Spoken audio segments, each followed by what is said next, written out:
Hey everyone, this is Chris, MTGO's Rexstart, and we're continuing our look at the deck building magic of AJ Impey. And here we're going to take a look at the Scarecrow list that he played, I believe, sometime last December.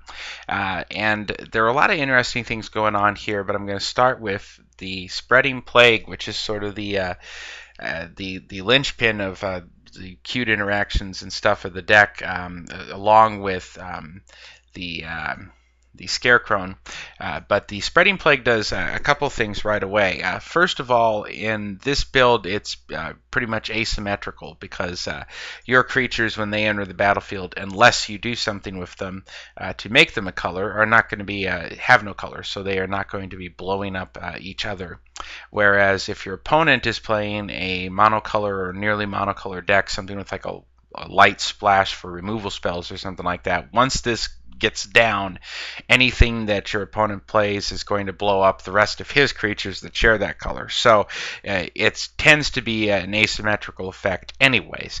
And on top of that, he can use a scrap basket here. Once it enters the battlefield, this will trigger, and then with the trigger on the stack, he can activate the scrap basket's ability to make it become all colors until end of turn. So you can then blow up all other creatures because all other creatures will share a color with it. Again, assuming except for your artifact creatures. So it's a way to turn this into a one-sided wrath by comboing these two together. Very nice. Scarecrows have a lot of play with colors, of course, Painter's Servant being the most famous, but this is another example of how you can make that work for you.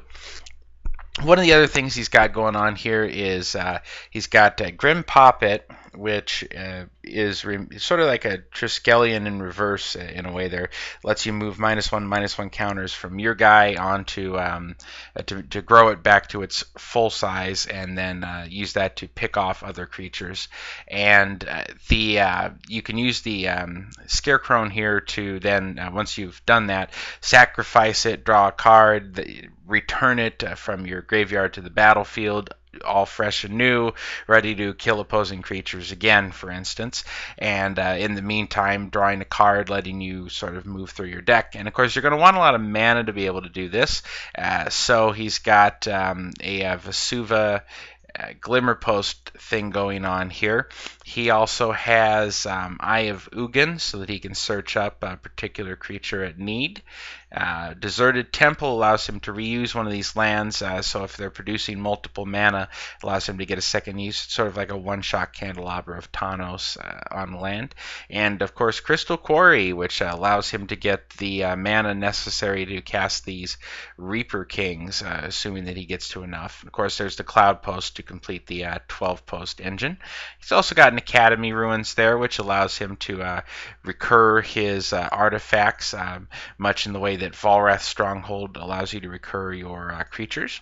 So one Caracas here, which isn't really doing anything other than potentially allowing him to bounce his own Reaper King back to his hand.